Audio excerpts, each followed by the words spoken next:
Have you ever felt a strange familiarity with a story, a myth, or even a dream that you've never personally lived through? Maybe you dream of a great flood and then realize that floods are central to ancient stories across the world. Or maybe you are drawn to a hero's journey in a movie, even though you've never faced dragons or crossed oceans yourself. Why do these patterns repeat across time, across cultures, and even across individuals who never met each other? Carl Jung believed the answer lies in something deeper than personal memory. He called it the collective unconscious, a vast reservoir of shared human experience that lives beneath the surface of our individual minds. Unlike your personal unconscious, which is made up of forgotten memories, fears, and desires unique to you, the collective unconscious is something we all inherit simply by being human. It is a universal layer of the psyche that connects us to every soul that has ever lived. This might sound abstract, but let's ground it. Have you ever read a myth from Greece or India, or heard a Native American story and thought, I know this story already? It is not because you've read it before. It is because the patterns inside those stories, what Jung called archetypes, are already living inside of you. The wise old man, the nurturing mother, the trickster, the hero, they are not just characters out there. They are living potentials in here, in your own psyche. And this is why Jung matters today. In modern life, we often believe we are isolated, cut off, and unique in our struggles. But the truth is, the themes that play out in your inner world have been lived 1,000,000 times before. When you feel torn between following duty and following desire, you are echoing the same conflict that ancient kings and warriors once faced. When you confront loss, despair, or betrayal, you are stepping into a pattern as old as humanity itself. This recognition doesn't diminish your pain, it gives it meaning. It shows you that you are not alone in your struggle. Think about popular culture for a moment. Why are superhero movies so compelling worldwide? Why does a character like Harry Potter or Luke Skywalker resonate with people across languages and nations? It is not because of clever marketing. It is because these characters embody archetypes drawn straight from the collective unconscious.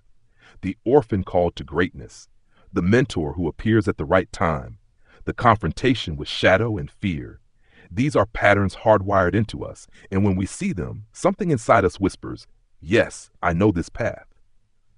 Jung's insight was radical because it challenged the idea that our minds are only built from personal experience. Freud, his teacher, believed that dreams and unconscious desires were rooted in childhood experiences. But Jung went further. He argued that dreams often contain symbols that no individual could have invented alone.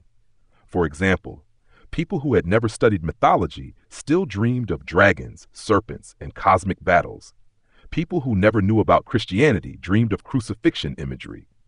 Jung saw in these dreams the evidence of a deeper layer of mind, one that stores the psychic memory of humanity itself. But here is the question for you. If such a collective unconscious exists, what does it mean for your life? It means that when you feel lost, you can turn to myths and symbols for guidance, because they are not just stories from the past, they are maps of the psyche. It means that your dreams are not random nonsense, but a dialogue with something ancient that wants to guide you toward wholeness. It means that every conflict you face is not meaningless chaos, but part of a drama that has unfolded countless times in human history. Let me give you an example. Imagine someone who feels torn between staying in a stable job and pursuing an uncertain passion. On the surface, this looks like a personal decision, but at the archetypal level, this is the eternal call to adventure, the moment when the hero must leave the known world for the unknown. When you recognize this, you realize you are not just struggling with your own indecision. You are participating in the archetypal story of the hero, and suddenly, the struggle takes on a deeper purpose. This is why the collective unconscious matters. It tells us that we are not islands. We are threads woven into a vast tapestry of human experience. You are connected not just to your parents and culture, but to the entire lineage of humanity, stretching back thousands of years. And every time you wrestle with fear, with love, with betrayal, with transformation, you are adding your unique voice to a universal song. So in this video, we are going to unfold Jung's idea of the collective unconscious step by step. We will look at what it is, why it matters, and how you can actually experience it in your own dreams and daily life. And as we go, I invite you not to think of this as just psychology, but as an invitation to reconnect with something larger than yourself. Because to understand the collective unconscious is to realize that you are never truly alone. The collective unconscious, at its core, is not about mystical energies floating in the air, but about deeply rooted psychological structures. Carl Jung described it as a kind of psychic inheritance, patterns of thought and imagery that every human being carries, regardless of culture, geography, or upbringing. If the personal unconscious is like your own closet, filled with private memories and hidden fears, then the collective unconscious is like the vast warehouse of humanity, where the blueprints for all human experiences are stored. Think of it like this. You may have never seen a lion in your life, but if one appeared in your dream, your mind would not be blank. Instead, you would already know that it represents power, danger, or nobility. Where does this knowledge come from? Not from your personal encounters, but from the collective patterns humanity has assigned to lions across thousands of years. These are archetypal associations, shared meanings that live deep in the human psyche. Jung noticed that across cultures, from the Navajo to the Greeks, from Hindu epics to medieval European tales, the same figures and motifs repeat. The great mother, the wise old man, the hero, the shadow, the trickster. These are archetypes that show up everywhere. A child in Africa can dream of a wise elder guiding them, while someone in Scandinavia can dream of the same figure without ever having contact. Jung saw this not as coincidence, but as proof of the collective unconscious weaving through all of us. He gave a beautiful metaphor for this. Imagine the human mind as an island. On the surface, each island seems separate, different shapes, sizes, and landscapes. But deep below, they are all connected to the same ocean floor. Your personal unconscious is the island itself, unique and individual. The collective unconscious is the ocean floor connecting all islands. It is the foundation we all share, the place where individual differences dissolve into a common ground. In practical terms, the collective unconscious is most visible through symbols, myths, and dreams. Jung argued that when people dream of snakes, floods, death, or journeys, they are not simply recycling daily experiences. These images carry ancient weight. They are universal motifs that the unconscious uses to communicate. A snake can symbolize danger, but also transformation and renewal because it sheds its skin. A journey often points to individuation, the path of becoming whole. Even if you have never read a myth in your life, your psyche already speaks in this ancient symbolic language. This explains why people across the world respond so strongly to certain stories. The tale of the hero leaving home, facing trials, and returning transformed is not just entertainment. It resonates because it mirrors the deep structure of human growth. We are all born into the familiar, called into the unknown, tested, and ultimately changed. Whether it's Odysseus sailing back to Ithaca, Frodo carrying the ring to Mordor, or a modern teenager trying to leave their hometown for college, the story feels alive because the archetype behind it is alive in us. But Jung also warned that these patterns are not just charming stories. They are forces. If ignored, they can rule us unconsciously. For instance, someone who never examines their shadow may constantly project it onto others, seeing enemies everywhere. Someone who refuses the call to adventure may live trapped in a stagnant life, feeling restless but never knowing why. The collective unconscious is not passive. It pushes us, nudges us, and sometimes shakes us awake through dreams, crises, or synchronicities. Take synchronicity as an example. Jung observed that when people are going through inner transformation, meaningful coincidences often occur. You might dream of a symbol one night, and the next day encounter that same symbol in a book or conversation. This is not magic in the childish sense, but the psyche expressing itself through both inner and outer worlds. The collective unconscious speaks in a symbolic code, and once you begin to notice, life itself becomes a dialogue. So why is it important to understand this? Because without it, we may think our struggles are meaningless, random, or entirely personal. But when you frame your pain or your dreams within the context of the collective unconscious, you see that you are part of a larger pattern. Your depression may echo the archetype of the descent into the underworld. Your sudden burst of creativity may reflect the archetype of the creator. Recognizing this can transform despair into meaning, chaos into order, isolation into belonging. The collective unconscious is not a theory to memorize, but a reality to experience. It shows up in your dreams, in the myths you love, in the stories that move you to tears, and even in the struggles you face. Jung's gift was to reveal that beneath our individual lives lies a deep river of shared human soul, and the moment you dip into it, you realize you are swimming with all of humanity, past and present. If we want to see the collective unconscious in action, dreams are perhaps the most direct doorway. Jung often said that dreams are not random noise, but messages from the deeper layers of the psyche. When you dream of walking through a dark forest or of being chased by a wild animal, you are not just processing daily stress.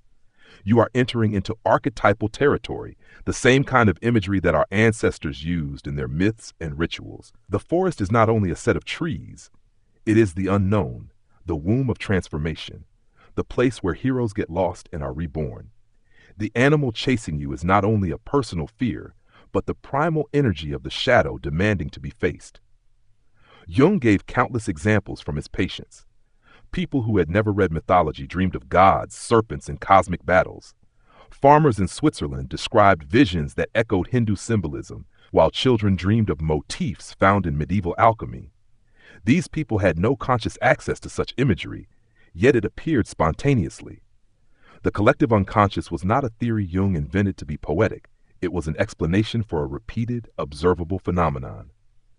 One of Jung's key insights is that archetypes are not fixed images, but living patterns. The archetype of the mother, for example, can appear as nurturing and life-giving, or as devouring and suffocating. In your life, it may surface through your relationship with your mother, or with women in general, or even in how you treat your own creativity. The archetype is like a template, and the content it fills depends on your personal story. But the pattern itself is universal. Modern life gives us plenty of examples. The hero archetype dominates blockbuster films because it mirrors our collective desire for transformation. The shadow shows up in villains, but also in the dark impulses of protagonists we secretly relate to. The trickster appears in comedic characters who disrupt order and bring unexpected truth. These figures are not just entertainment. They are reflections of the inner landscape we all share. We pay to watch them because some part of us recognizes ourselves in them. The collective unconscious also reveals itself in cultural movements. When entire societies erupt in protest, when symbols like the cross, the crescent, or the rainbow flag ignite collective passion, archetypes are at work. People are drawn to these symbols not only because of rational arguments, but because the symbols touch something ancient within. They bypass logic and speak directly to the deep structures of the psyche. That is why a flag can move people to tears, or why a myth can inspire generations. Understanding this gives us both power and responsibility. Power, because once we learn the language of archetypes, we can decode our dreams, stories, and even conflicts with new clarity. A nightmare ceases to be a meaningless horror and becomes an invitation to confront a hidden part of the self. A repeated life struggle becomes less of a curse and more of an archetypal initiation. Responsibility, because these forces are not neutral. If left unconscious, they can lead to projection, prejudice, and even violence. When societies project their shadow onto outsiders, wars are born. When individuals deny their shadow, addictions and destructive behaviors take over. Jung's message was not to worship archetypes or get lost in myths, but to integrate them consciously. The collective unconscious is like a great library of humanity. You cannot carry every book, but you can learn which stories are calling you now and why. Each symbol, each dream, is a chance to dialogue with something larger than yourself. When you listen, you begin to see your life not as a random series of events, but as part of a timeless narrative. So when you dream tonight, or when you are moved by a story, pause for a moment. Ask yourself, what archetype is speaking to me here? Am I facing the hero's call, the shadow's challenge, or the nurturing embrace of the mother? In that moment, you are touching the collective unconscious, the same wellspring that guided our ancestors, the same patterns that shape the future. And by recognizing it, you take the first step toward individuation, the journey of becoming whole, not by rejecting the past, but by integrating it into your living present. When we bring the collective unconscious into daily life, it stops being an abstract idea and starts becoming a living guide. Think of the moments when you feel déjà vu, that sense of having lived something before. Often it is not because of a past life or memory, but because your present moment is echoing an ancient pattern. Falling in love, losing someone dear, starting a new journey, confronting betrayal. These are not random personal dramas. They are archetypal experiences, part of the human script written long before you were born. Recognizing this transforms isolation into belonging. Your heartbreak is not yours alone. It is the heartbreak of humanity, carried through generations and lived again in you. Jung wanted people to approach these moments with reverence. When you encounter a symbol or dream that stirs your soul, do not dismiss it as coincidence or imagination. Instead, ask what archetype might be at play. Is the trickster teaching you to laugh at your rigid plans? Is the shadow forcing you to see what you've denied?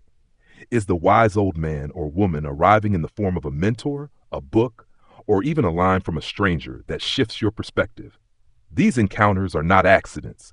They are the psyche's way of nudging you toward growth. In practice, you can start by keeping a dream journal.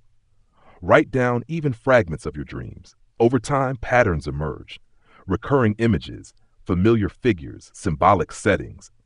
You may notice that water keeps appearing, signaling emotions in the unconscious. Or you may find yourself endlessly climbing stairs, symbolizing striving toward higher awareness. By tracking these images, you begin to see how the collective unconscious is speaking through your nights. It is not some faraway concept. It is whispering to you as you sleep. But the collective unconscious is not confined to dreams. It breathes through art, literature, and culture. This is why certain paintings, poems, or films seem to bypass your rational mind and go straight to your heart. A simple image, a mother holding a child, a hero facing a dragon, a light shining in darkness, can stir deep emotions across cultures. These images are archetypal keys. They fit the locks inside our psyche, unlocking doors we didn't know were there. And perhaps the most important application of Jung's insight is in relationships. Why do we fall into the same patterns again and again? Why do we repeat the same conflicts with different people?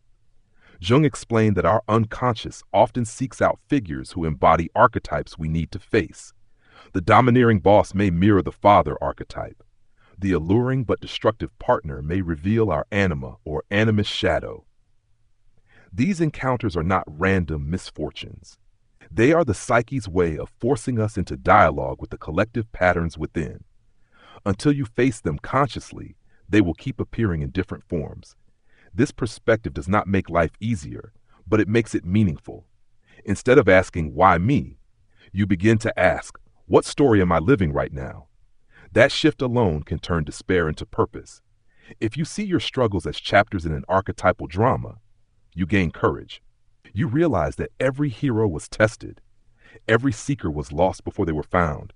Every transformation required a descent before the ascent. Your pain becomes part of the human journey, and you become a participant in something larger than yourself. And this is where the idea of individuation comes back. To individuate is not to cut yourself off from the collective unconscious, but to integrate it, to know the patterns that move you, to see them clearly, and to live them consciously instead of being ruled by them blindly. It means recognizing the archetype at work, but not becoming possessed by it. You are not only the hero, or the mother, or the shadow. You are the self, the center that holds them all together. So the next time you dream, read a story, or feel drawn to a symbol, pause and listen. Ask yourself what deeper voice is speaking. The collective unconscious is not locked in dusty books of mythology. It is alive in you, in me, in everyone you meet. To see it is to wake up to the truth that your soul is part of a greater whole, and that life itself is the stage where these eternal dramas unfold. And once you see that, you will never look at your struggles, your relationships, or even your dreams the same way again. The collective unconscious also gives us a new way to understand suffering and transformation. In modern society, pain is often seen as an error, something to avoid, medicate, or silence. But Jung saw pain differently. he recognized that suffering often signals an archetypal process unfolding. When you feel despair, emptiness, or loss of direction, you may actually be entering what myths have long called the descent into the underworld. This is the archetype of death and rebirth, a pattern where the old self must dissolve so the new self can emerge. Think of ancient myths: Inanna descending into the underworld, Christ enduring crucifixion, Orpheus traveling to find Eurydice. These are not just religious or cultural tales. They are blueprints for human transformation. Each of us at some point must face the darkness within. Depression, grief, or failure may all feel unbearable, but through the lens of the collective unconscious, they are part of the soul's initiation. You are not breaking down, you are being broken open. Dreams during such times often carry heavy symbols: darkness, caves, tombs, drowning waters. At first glance, they may terrify, but Jung taught that such imagery is not a prediction of doom, it is a symbolic map. The cave means retreat into the depths. The water means being engulfed by emotions. The tomb means letting an old identity die. Each symbol whispers, you are in transition. And when you accept that message, the experience shifts. Instead of resisting, you begin to see meaning in the struggle. Archetypes also appear in moments of growth. The child archetype, for instance, arises when something new is being born in you. A fresh idea, a new relationship, a reawakened hope. The creator emerges when your soul demands to make something, whether it's art, a business, or even a new way of living. The warrior surfaces when you must stand your ground and claim your strength. These figures are not fantasies. They are expressions of ancient energies that live inside every person. By recognizing them, you can cooperate with them instead of fighting blindly against them. This perspective also explains why certain life stages feel so intense. The crisis of midlife, which many dismiss as a cliché, is in Jungian psychology a sacred turning point. It is the moment when the persona, the mask we wear to please society, begins to crack. The individual feels restless, unfulfilled, even though outwardly life may look stable. Archetypally, this is the call of the self, demanding that you go deeper than your job title or social role. If you ignore it, you may fall into despair. If you honor it, you step onto the path of individuation, the lifelong journey of becoming whole. And then there is synchronicity, those mysterious coincidences that make you pause. You dream of a symbol one night, and the next day it appears in a conversation. You think of someone, and they call you. You wrestle with a question, and the answer shows up in a book that randomly falls into your hands. Jung believed these events are not chance, but expressions of the collective unconscious aligning inner and outer worlds. When synchronicity happens, it feels like life itself is speaking directly to you. What does this mean for your daily life? It means paying attention. Notice your dreams. Notice the stories that move you to tears. Notice the symbols that repeat in your days. They are not trivial. They are signposts. The psyche is always guiding you, not with linear instructions, but with symbolic language. To live consciously is to learn that language, to see beyond the surface, and to walk in rhythm with the archetypal forces shaping your journey. This is the invitation of Jung's work. Not to treat myths, dreams, and symbols as childish fantasies, but to embrace them as mirrors of your inner life. When you do, every challenge becomes part of a greater pattern. Every loss becomes a step toward renewal. Every coincidence becomes a message. You realize that your story is not just personal, it is part of the eternal drama of humanity. And in that realization, life ceases to feel random. It becomes meaningful, even sacred. To understand the collective unconscious, then, is to live with new eyes. You begin to see that beneath every surface lies depth, beneath every struggle lies a story, and beneath every individual lies the shared soul of humanity. You are not just you. You are also the echoes of everyone who came before, and the seed of those yet to come. And in this vast continuum, your choices matter. By living consciously, you do not just heal yourself, you contribute to the healing of the collective. When you begin to live with awareness of the collective unconscious, your sense of identity expands. Instead of seeing yourself as a solitary ego struggling through random circumstances, you recognize that you are participating in a story larger than yourself. This shift changes how you interpret both your pain and your joy. For example, when betrayal cuts deep, It no longer feels like senseless cruelty. You realize you are walking the same archetypal path as countless others who have endured the loss of trust, from ancient myths of wounded kings to modern tales of broken friendships. Knowing this does not erase the pain, but it gives it context. It places your suffering within the eternal human drama. This perspective also brings humility. Jung often warned against inflation, the ego swelling with pride when it identifies with an archetype. When someone sees themselves only as the hero, they can become reckless. When someone identifies too much with the sage, they may grow arrogant and dismissive.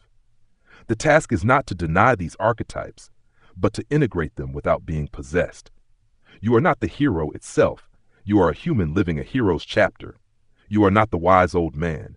You are a student learning to embody wisdom in your own limited way.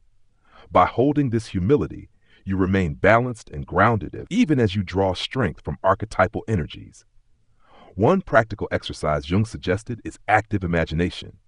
Instead of analyzing dreams only after the fact, you can enter into dialogue with dream figures or symbols while awake.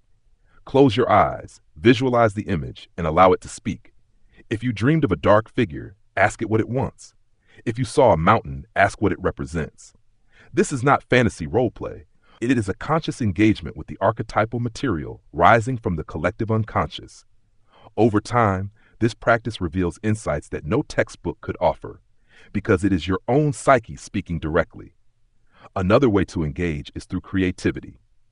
Art, music, writing, and ritual are all ways to give form to the unconscious. When you draw a recurring symbol from your dreams, or write a poem about an image that haunts you, you are not just expressing yourself. You are participating in the collective tradition of symbol making.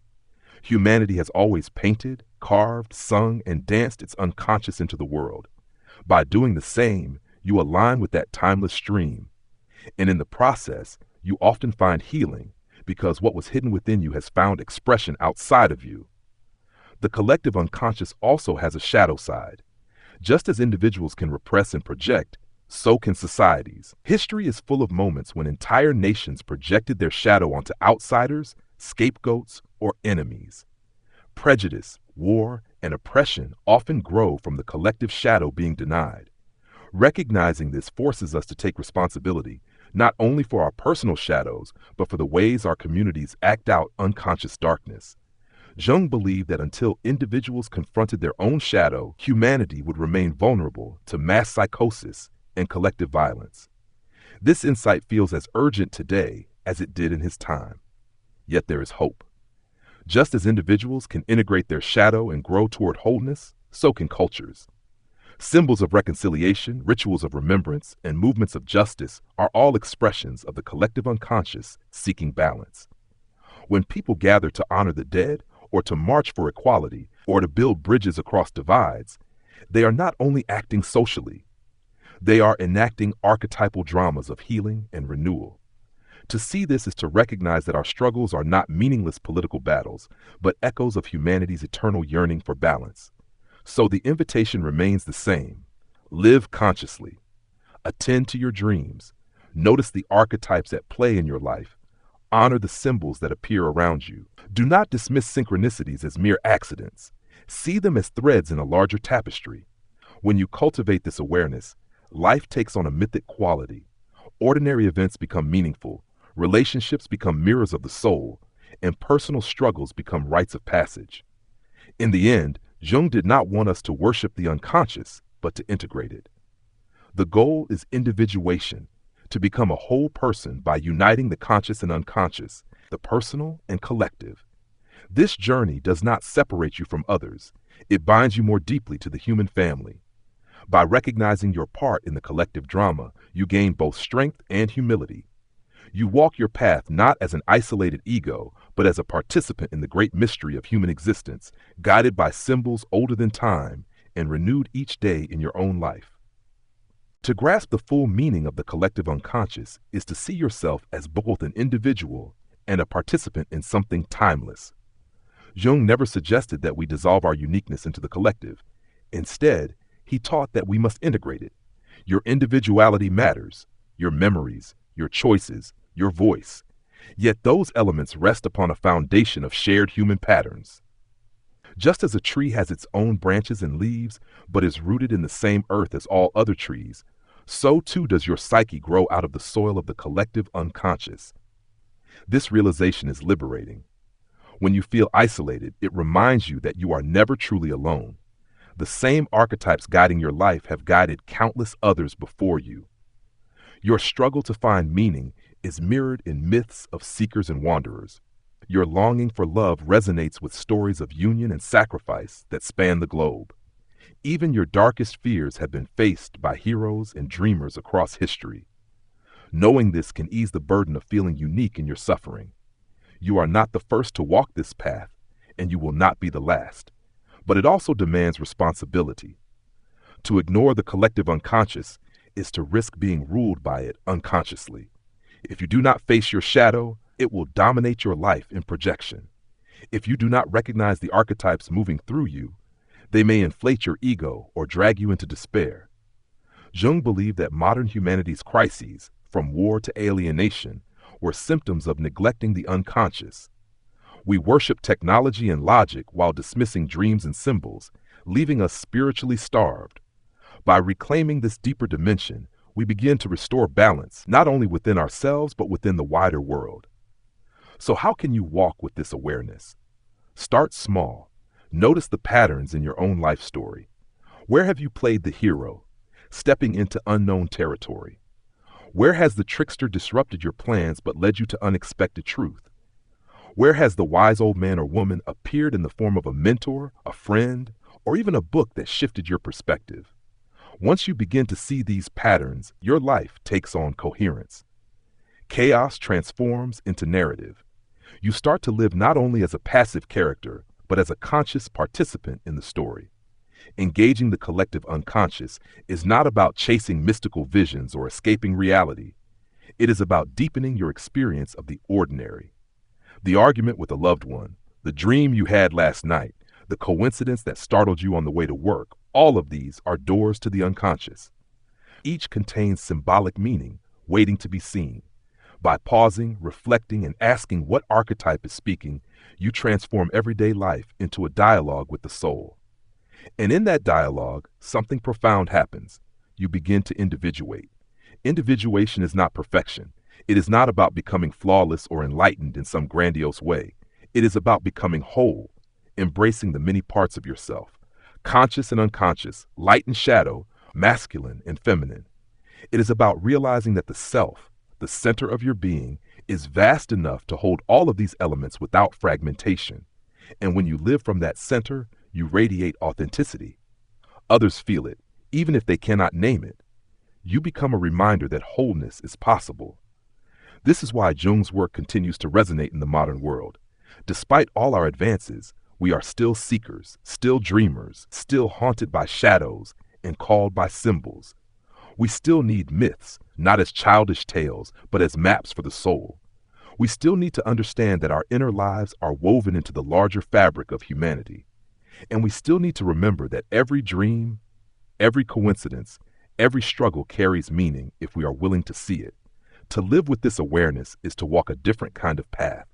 You no longer drift through life as though it were random.